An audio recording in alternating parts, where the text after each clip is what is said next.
Hi guys, welcome back to Loki Recap. අද අපි බලමු දීවාංගේ කියන TV series එකේ තුන්වෙනි කොටස. දෙවෙනි කොටසදී අපි දැක්කා නගින් කොහොමද එයාගේ කඩා වැටුණු ජීවිතය ආපහු ගොඩනගා ගන්න සටන් කළේ කියලා. හරිම අමාරු කාලයක් ඇය ගත කළා. පැහැරගන්නන්ගේ අතින් ගැලවිලා, පවුලේ අය විසින් ප්‍රතික්ෂේප කරලා, සල්තාන්ගේ පාවා දීමෙන් හදවත බිඳිලා, ඒත් නගින් නම් බිඳ වැටුනේ නැහැ. එයා ගොඩක් ශක්තිමත් ගැහණු කෙනෙක්. ඊට පස්සේ හරුන්ව මුණ ගැහුණා. ඔහු නගින්ගේ ජීවිතයට ආවේ එයාට අමාරු කාලෙදී. ඒත් ඔහුගේ කාරුණිකකම, ඉවසීම සහ අවංකකම නගින්ගේ හිත ගත්තා. එතකොට සල්ටාන් ගැන මොනවද කියන්න තියෙන්නේ? ඔහුගේ විවාහයේ සතුටක් නෙමෙයි. දැන් ඔහුට තේරෙන්න පටන් අරන් තියෙනවා ඔහු කරපු වැරැද්ද. වෛරය, පලිගැනීම ඒවා කාටවත් සතුට ගෙන්නේ නැහැ. එහෙම නේද? එහෙනම් ඉතින් අපි අද බලමු ඉස්සරහට මොකද වෙන්නේ කියලා.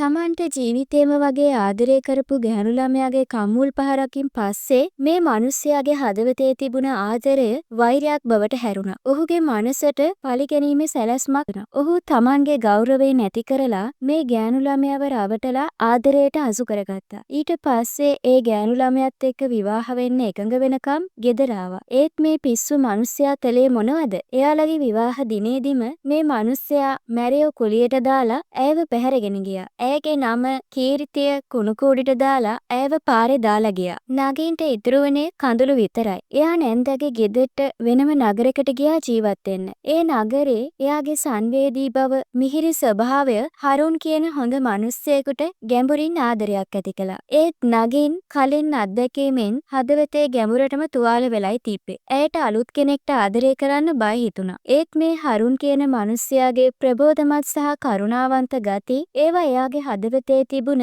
ඒ රළු ස්වභාවයන් මෘදු කළා. ඇය ඔහුට ගොඩක් කිට්ටු වෙන්න පටන් ගත්තා. ඒ නිසාම ඇයගේ හදවතත් වෙනස් වෙන්න පටන් ගත්තා. ඒත් එක්කම මේ දවසේ බස් වර්ජනයක් නිසා නගින්ට ජොබ් එකට ගිහින් ආපහු ගෙදර යන්න බැරි වුණා. ඒ වෙලාවේ හරුන් එයාව ගෙදර එක්කගෙන යන්න ඇවිල්ලා තිබ්බා. එයා ඔහුගේ කරුණාව ප්‍රතික්ෂේප කළේ නෑ. ඊටත් වඩා පුදුම වුණේ හරුන් දන්නවා අද එයාගේ බර්ත්ඩේ එක කියලා. ඔහු පාරේ නතර කරලා තිබුණු තැනකින් ඇයට මල් කලඹක් ගෙනාවා. ඊට පස්සේ නගින්ගේ කැමැත්තක් නැතුවම ඔහු ඇයව ලස්සන අවන්හලකට එක්කගෙන ගිහින් එහෙදී එයාට කේක් කපලා බර්ත්ඩේ එක සෙලිබ්‍රේට් කළා. ඇයගේ ජීවිතේ කවදාවත් කවුරුවත් එයාගේ බර්ත්ඩේ එක සෙලිබ්‍රේට් කළේ නැහැ. ඇයට ඒකට ගොඩක් සතුටුයි. ඒත් ඇයට අවශ්‍ය වුණේ ලොකු කතා නැතුව ඉක්මනටම ගෙදර යන්න විතරයි. ආපහු යන අතරේ කාර් එක කැඩුනා. ඒක හදන වෙලාවට එයාලා නැන්දාගේ ගෙදරට ගිය වෙලාවට පාන්දර 1ට විතර ඇති. ඇයගේ ඥාති සහෝදරයා ඇයව නොදන්න කෙනෙක් එක්ක ඉන්නවා දකිනවා. මේ හේතුව නිසා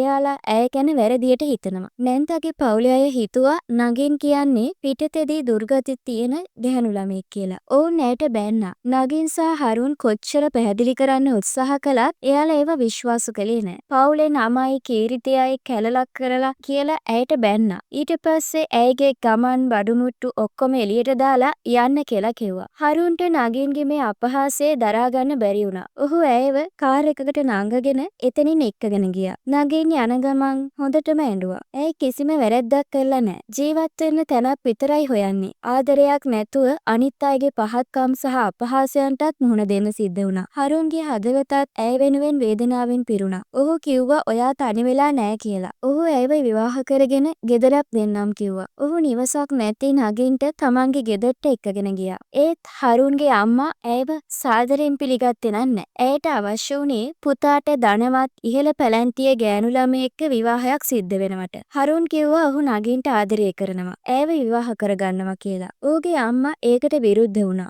ඇය කිසිම විදියකින් දන්නේ නැති පසුබිමක් තියෙන ගෑනු ළමයෙක්ව පිළිගන්න කැමති නැහැ. නගින් කියන්නේ මිනිස්සු රවට්ටන කෙනෙක් කියලායි එයා හිතුවේ. නගින්ට ලොකු දුකක් ඇති වුණා මේ වචන අහලා. පහුවදා උදේ එයා නැගිටලා යාඥා කරන්න පටන් ගත්තා. දෙවියන්ගෙන් කරුණාව ඉල්ලුවා. හරුන්ගේ අම්මා එයාට පිහිලු කරලා අනතුරු ඇඟවීමක් කළා. ඒත් එක්කම නගින් කිව්වා ඇය හරුන්ව විවාහ කරගන්නේ නැහැ කියලා. ඇය ලොකු අදිෂ්ඨානයකින් ඔහුව අතෑරලා නවාතැනකට ගියා. ඒත් ඇයගේ සහෝදරිය විරුද්ධ වුණා. එයාලගේ පැත්තේ ගැහණු ළමයෙක් තනියම නවාතැනක ජීවත් වෙන එක ඇයගේ කීර්ති නාමය විනාශ කරයි. විවාහ වෙන්න අපහසු කරයි. ඒත් දැන් නගින්ට කීර්ති නාමයට වඩා ජීවත් වෙන්න තැනක් වැදගත්. අනිත් පැත්තෙන් ඥාති සහෝදරියගේ බර්ත්ඩේ එකක් ලන් වෙනවා. ඇය සල්ටාන්ගෙන් ක්‍රූයිස් ෂිප් එකක් ඉල්ලුවා. ලෝක සංචාරයකට යන්න. සල්ටාන් ඇයට විහිළු කළා. ඇය කරන්නේ ක්‍රීඩා කරන එකයි සාප්පු සවාරි යන එකයි විතරයි කියලා. ඇයත් එක්ක තප්පරයක්වත් ගත කරන්න ඔහු කැමති නෑ. කසින්ට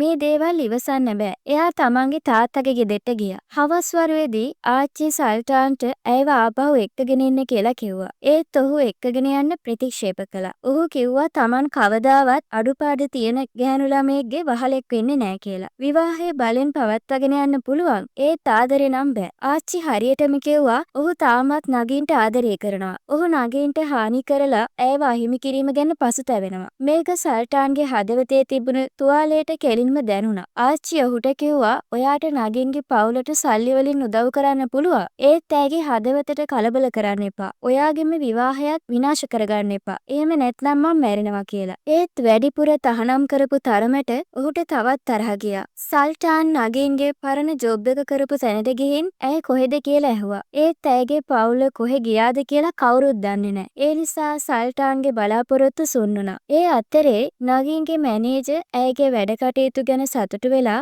ඇයට උසස් වීමකුත් දුන්නා. හරුනුත් නගින්ට ආදරය කිරීම නතර කළේ නැහැ. නගින්ට හරුන්ගේ අනුකම්පාව නිසා ඇය විවාහ කරගන්න ඕනේ නැහැ. ඔහු ඇත්ත ආදරයෙන් ඇයට ප්‍රකාශ කරලා ඔහුගේ අතීත ආදර සම්බන්ධතාව ගැන විවෘතවම කතා කළා. ඔහුගේ පරණ ආදරණීයයා ඔහුගේ දුප්පත්කම පහත් කරලා දැක්කා. ධනවත් කෙනෙක් එක්ක ඔහුව පාවලා දුන්නා. ඒ නිසා ඔහු ධනවත් කිසිම ගෑනු ළමයෙකු විවාහ කරගන්න කැමති නැහැ. ඔහුට ඕනේ වෙන්නේ ඇත්ත ආදරය, ගෞරවය තියෙන කෙනෙක් එක්ක ජීවිතය ගත කරන්න. නගින්ට ඒ වචන හදවතටම දැනුණා. ඒත් තවමත් ඔහුගේ යෝජනාව පිළිගන්න එයා ඉදිරිපත් වෙන්නේ නැහැ. ඇයගේ සහෝදරිය දැනගත්තට පස්සේ ඇය කිව්වා ඔහුව විවාහ කරගන්න කියලා. සහෝදරිය හරුන් එක්ක ෆෝන් එකෙන් කතා කරලා ඔහු නගින්ගේ විශ්වාසයට සුදුසු හොඳ කෙනෙක්ද කියලා බැලුවා. ඒත් නගින්ට බොරුවෙන් අලුත් ජීවිතයක් පටන් ගන්න කැමති නෑ. ඇය හරුන්ට තමන්ගේ අතීතය කියන්න හිතුවා. ඒත් ඔහු ඇයව නතර කරලා කිව්වා ඔහු විශ්වාස කරනවා ඇය නිර්දෝෂී කෙනෙක් කියලා. ඔහුට අවශ්‍ය නෑ ඇය අතීතයේ තුවාල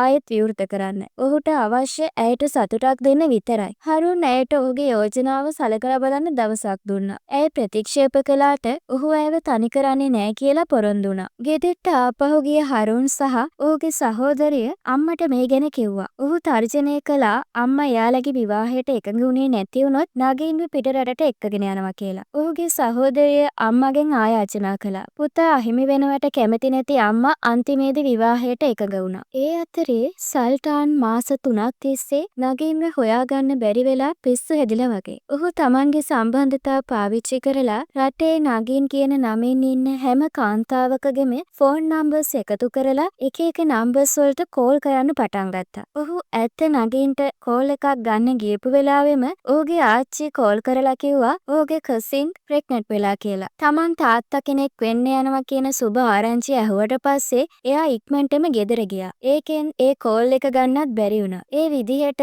දෙන්න හොඳටම මග හැරුණා. හරියටම මේ වෙලාවෙම නගින් අතීතයේ මතකේ දාලා නිර්භය වෙලා හරුන්ගේ යෝජනාවට කැමති වුණා. අවුරුදු ගාණක් අනිත් අය ගැන හිතලා ජීවත් වුණාට පස්සේ නගින් අන්තිමේදී විවාහ වෙලා තමන්ගෙම ගෙදරක් ලබා ගත්තා. ඇයගේ සහෝදරිය ඇය විශ්වාසවන්ත සහකරුවෙක් එක්ක සෙටල් වෙන එක ගැන දැක්කට පස්සේ ඇයට සතුටක් හිතුණා. ඇයගේ සැමියාගේ අම්මා මුළු උත්සවයේම හිටියේ කිසිම ගණන් ගන්නේ නැතුව වගේ. ඒත් නගින්ට ගැඹුරු සතුටක් දැනුණා. ඇයට හරුන්ගේ අවංක ආදරය තිබුණ නිසා. විවාහයෙන් පස්සේ හරුන් එයාට ජොබ් එක නතර කරන්න කියලා කිව්වා. ඔහුගේ අම්මාගේ ගතානුගතික අදහස් පැහැදිලි කරලා. ඔහු බලාපොරොත්තු වුණා ඇය අම්මත් එක්ක වැඩි වෙලාවක් ගත කරනවා කියලා. ඔහුව සම්පූර්ණයෙන්ම විශ්වාස කරන නගින් අකමැත්තකින් තොරවම එකඟ වුණා. ඒත් මේ තීරණය ඇය සහ නැන්දම්මා අතර ස්ට්‍රෙස් එක වැඩි කළා. විවාහයේ පළවෙනි දවසේම නැන්දම්මා තමන්ගේ ප්ලේලිට පැමිණිලි කළා ඇයට කිසිම දෑවැද්දක් නැති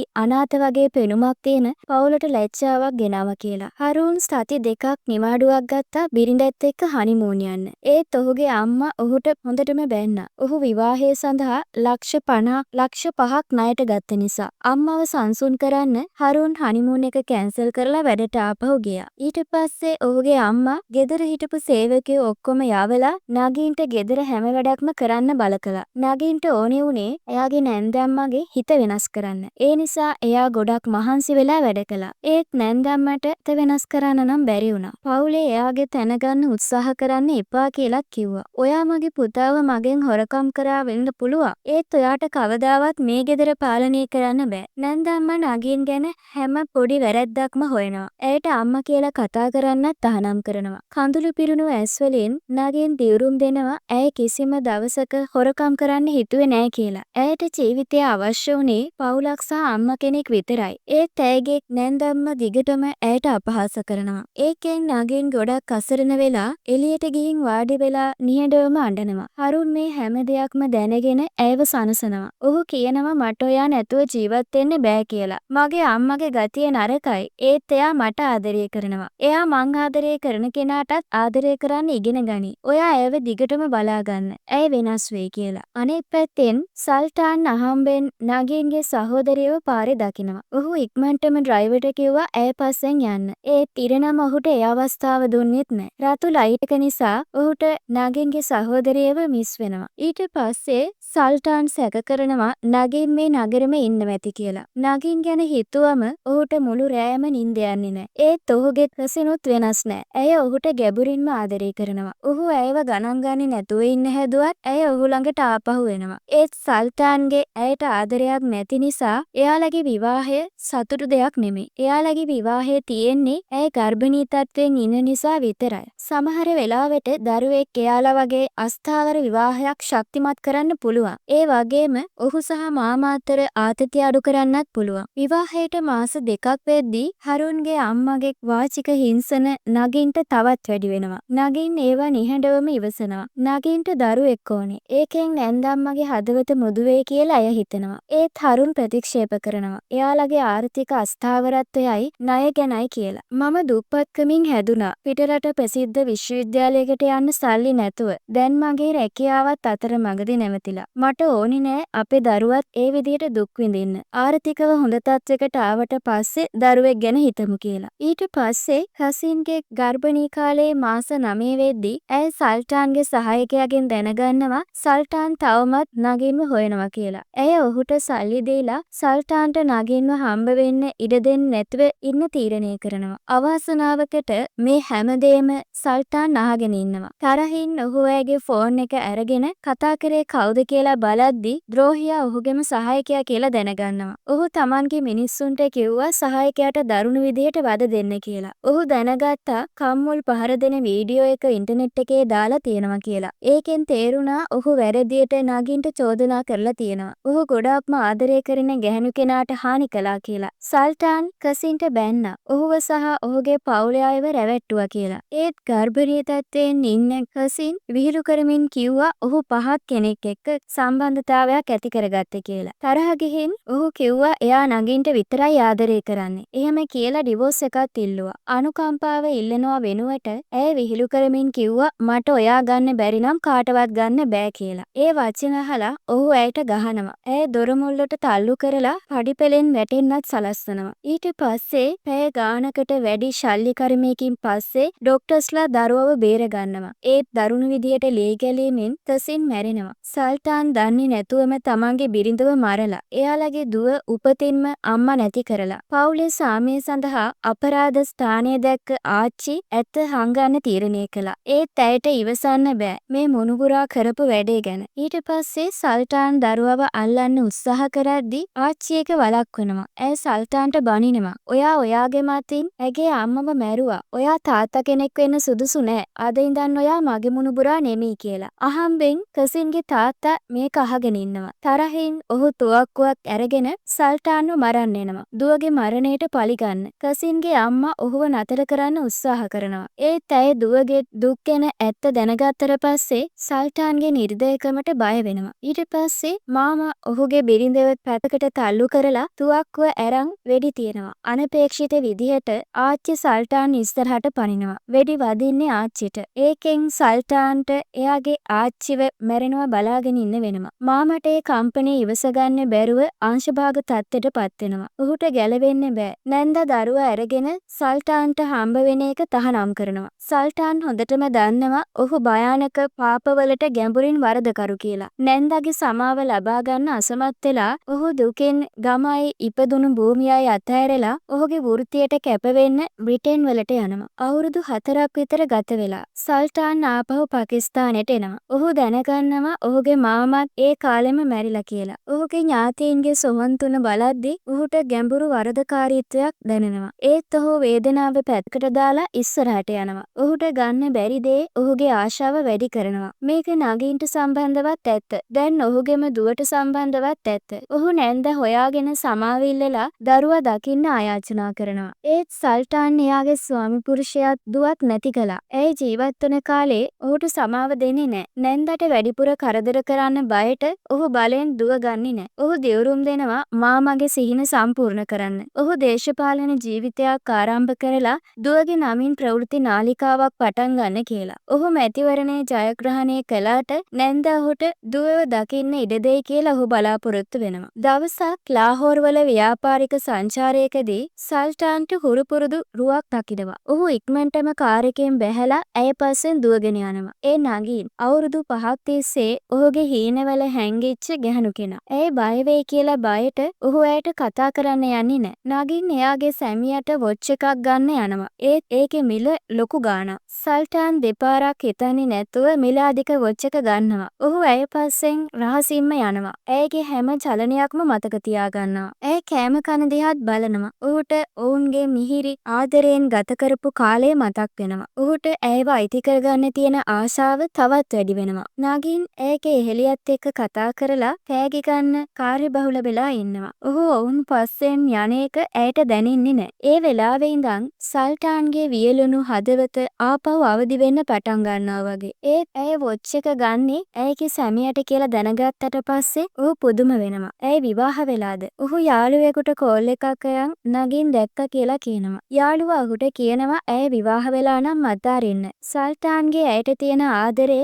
උමතුවක් වෙලා. ඔහු ඒත්තු ගන්නවන්න හදනවා ඇයට තාමත් ඔහු ආදරය කරනවා කියලා. කාන්තාවන් කවදාවත් එයාලගේ පළවෙනි ආදරය අමතක කරන්නේ නැහැ කියලා. ඊට පස්සේ ඔහු පෞද්ගලික රහස් පරීක්ෂකවරයෙක් කුලියට ගන්නවා නගින්ගේ ජීවිතේ හැම විස්තරයක්ම හොයාගන්න. හරුන්ගේ රැකියාව සහ පවුලේ තත්ත්වයන් ගැන. මේ වෙලාවේ ඔහු නගින්ව බලෙන් අල්ලගන්න සැලසුම් කරන්නේ නැහැ. ඒ වෙනුවට ඔහු ඇයව කැමැත්තෙන්ම ඔහු ළඟට ආපහු එන්න සැලසුම් කරනවා. ඔහුගේ පළවෙනි උපාය මාර්ගය නගින් සහ හරුන් අතර තරහක් ඇති කරන එක. ඔහු තමන්ගේ සම්බන්ධතා සහ බලපෑම් පාවිච්චි කරලා හරුන්ව ජොබ් එකෙන් අයින් කරනවා. ඔහුට අලුත් වැඩ හොයාගන්න අරගල කරන්න සිද්ධ වෙනවා. මේකෙන් ඒ පවුල ගොඩක් බලාපොරොත්තු සුන්වන තත්යකට පත් වෙනවා. හැම වෙලේම දුප්පත්කමෙන් පීඩන විඳින මේ ගෙදරදී නිවක් නැති ගැටුම් ඇති වෙනවා. හරුන් ගොඩක් දුක් වෙනවා. සල්ටාන් ඔහුට ගොඩක් සහයෝගය ලබලා දෙනවා. නගින්ට අයිති කෙනාව දැකලා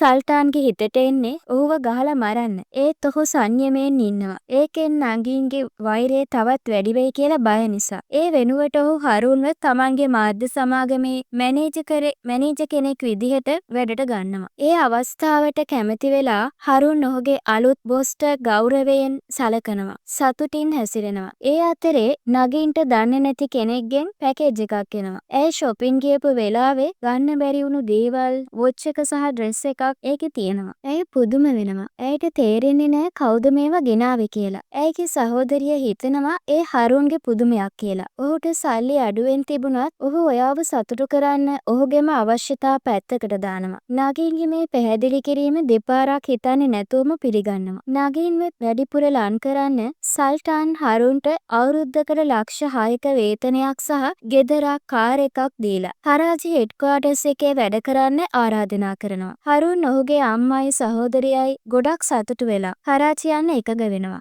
ඒත් නගින් විරුද්ධ වෙනවා. කරාචි කියන්නේ එයාගේ නරකම බියකරු සිහින සිද්ධ වුණු තැන. ඇයට ගොඩක් මැරෙන්න කැමති ආපහු එහෙට යනවට වැඩිය. ඒත් ඇය හරුන්ට ඇත්ත කියන්න බය වෙනවා. ඔහු ඒක හිතලා ඇයව අතාරී කියලා. හරුන්ගේ පවුලේ අයට තේරෙන්නේ නැහැ ඇයි නගින් කරාචි යන්න මෙච්චර ප්‍රතික්ෂේප කරන්නේ කියලා. ඔවුන් හිතනවා ඇය ලාහෝර් වලට කැමති ඇති කියලා. අලුත් ධනයත් එක්ක හරුන්ගේ අම්මා නගින්ට හොඳින් සලකනවා. ගෙදර වැඩ කරන්න මේට් කෙනෙක්වත් ගෙන්න ගන්නවා. ඊට පස්සේ සල්ටාන් හරුන්ගේ ෆයිල් එකේ නගින්ගේ නම්බර් එක හොයාගන්නවා. ඇයගේ හඬ ඔහුට ඇහුනම ඔහුගේ ආත්මය ආපහු ජීවත් වෙන්න පටන් ගන්නවා වගේ. ඔහු ඇයගේ ෆොටෝස් වල දිහා උමතුවෙන් බලනවා. ඇය සහ ඔවුන්ගේ දරුවා ඔහු ළඟට ආපහු එන එක ගැන හීන දකිනවා. ඔහු පසුතැවිල්ලක් නැතුවම නැන්දගේ ඔහුගේ ගෙදෙට්ට යනවා. ඇය හැම වෙලාවෙම ඔහුට දුව දකින්න එක ප්‍රතික්ෂේප කරද්දී ඔහු ඉවසීම නැති වෙලා නීතිමය කටයුතු තර්ජනය කරනවා භාරකාරත්වය ගන්න. ඔහුගේ නිර්දයකම දන්නේ නැන්දා දරුවත් එක්ක කැනඩාවට පැනලා යනවා. සල්ටාන් එයාලා ගිහින් කියලා තේරුම් ගන්නකොට පරක්කු වැඩි. මේකෙන් ඔහු තවත් අසරණ වෙනවා. ඒත් ඔහු ඉක්මනටම මේ කාරණේ පැත්තට දානවා. ඔහුගේ නැන්දා කවදාවත් ඔහුගේ දුවට නරකක් කරයි කියලා විශ්වාස කරන්නේ නැහැ. දැන් ඔහුගේ අවධානය නගින් සහ හරුන්ගේ ඩිවෝස් එක සැලසුම් කරන්න යොමු වෙනවා. අන්තිමේදී නගින් පවුලේ පීඩනයට යටත් වෙලා කරාචි වලට යනවා. එයාලා සමාගමෙන් දුන්න ගෙදර ගොඩක් සතුටින් ඉන්නවා. දරුවන් එක්ක හොඳ ජීවිතයක් ගත කරනවා. හරුන්ට අවශ්‍ය ගොඩක් සල්ලි හම්බ කරන්න. ඇයට වැඩි පහසුකම් සපයන්න. ඒ අනුව නගින් කියනවා ආදරය සල්ලි වලට වඩා වැදගත් කියලා. ඇයට අවශ්‍ය හරුන්ගේ ආදරයයි සෙනෙහසයි විතරයි. සෙටල් වෙලා ඉවර වෙද්දී හරුන් සල්ටාන්ගේ ඔෆිස් එකට වැඩට යනවා. ඔහු ගත්ත වොච් එක දැක්ක සල්ටාන් කියනවා මට ඔයාගේ වොච් එකට කැමතියි. හරුන් ආඩම්බරයෙන් කියනවා මගේ බිරිඳ මගේ බර්ත්ඩේ එකට තමයි මේක දුන්නේ කියලා. සල්ටාන්ගේ අවස්ථාව ගන්නවා. හරුන්ගේ ආදර ජීවිතය ගැන විස්තර ගන්න. හරුන් ආඩම්බරයෙන් කියද්දී නගින් මම ඇයට කරන ආදරයට වඩා ආදරය කරනවා. ඒක අහලා සල්ටාන්ට ඊර්ෂ්‍යා හිතෙනවා. ඔහුට තවත් බලාගෙන ඉන්න බෑ. ඔහුට නගින්ව දකින්න ඕනේ. ඒ නිසා ඔහු හරුන්ටයි ඔහුගේ බිරිඳටයි අද රෑ සමාගමේ පාටි එකකට එන්න කියලා ආරාධනා කරනවා. හවස් වරුවේ නගින් ලස්සන ඩ්‍රෙස් එකක් අඳිනවා. ඒක එයාගේ සැමියා දුන්න තෑග්ගක් කියලා විශ්වාස කරලා. පාටි එකේ ඇය ලැජ්ජාශීලීව එයාගේ සැමියාත් එක්ක හිටගෙන ඉන්නවා. හරුන් කැමරාස් වලට ඔහුගේ බොස් ගැන ගොඩක් ප්‍රශංසා කරලා කතා කරනවා. හැම වෙලාවෙම ස්තුති කරනවා. ගොඩක් මහන්සි වෙලා වැඩ කරනවා කියලාත් දිවුරුම් දෙනවා. ටික වෙලාවකට පස්සේ සල්ටාන් චෙයාමන් විදිහට ස්ටේජ් එකට යනවා. ඔවුන්ගේ ඇස් දකින්න වෙලාවේදී ඇයට බය හිතෙනවා. නගින්ට දාඩියක් දාලා ඇයට වද හිංසා කරපු කෙනා ප්‍රශංසා කරන ඇයගේ අහිංසක ස්වාමි පුරුෂයාව දකිද්දී ඇයට ලොකු වේදනාවක් දැනෙනවා. ඇය එතනින් දුවගෙන වොෂ්රූම් එකට ගිහින් දොර වහගන්නවා. හරුන් ඇයව හොයනවා. ඇය කියනවා ඇයට එකක් අසනීපයි වගේ කියලා. ගෙදර යමු කියලා. ඒත් ඔහු ඇයට කියනවා බොස්ට සමුගන්න ඉවර වෙනකම් බලන්න කියලා. ඒත් එක්කම හරුන් පිටිපස්ස හැරෙනකොට සල්ටාන් ඇය ළඟට හිමීට එනවා. සල්ටාන්ගේ නරක සැලැස්ම හරියටම වැඩ කරනවා. අහිංසක නගින් ආපහු ඔහුගේ උගුලට වැටෙන්න. හරුන් හොඳ හිතින් ඉන්නකොට ඔහුගේම බිරිඳ අනතුරට පත් වෙනවා. ඇත්තටම මේ ආදර කතාවේ අවසානය මොකද්ද? නගින්ට සල්ටාන්ගේ උගුලෙන් මිදෙන්න පුළුවන්ද? ඇයට හරුන්ගේ ආදරේ රැකගන්න පුළුවන්ද? නැත්නම් ඇය සල්ටාන්ගේ හැම කුමන්ත්‍රණයකටම ගොදුරු වෙනවද? ඒ ගැන දැනගන්න නම් ඊළඟ කොටස බලන්නම වෙනවා. එහෙනම් ඊළඟ කොටසත් අපි ඉක්මනටම අරන් එනකන් අපිත් එක්කම එකතු වෙලා එන්න. එතකන් අපේ channel එක subscribe කරලා like කරන්නත් අමතක කරන්න එපා. එහෙනම් හැමෝටම සුබ දවසක්.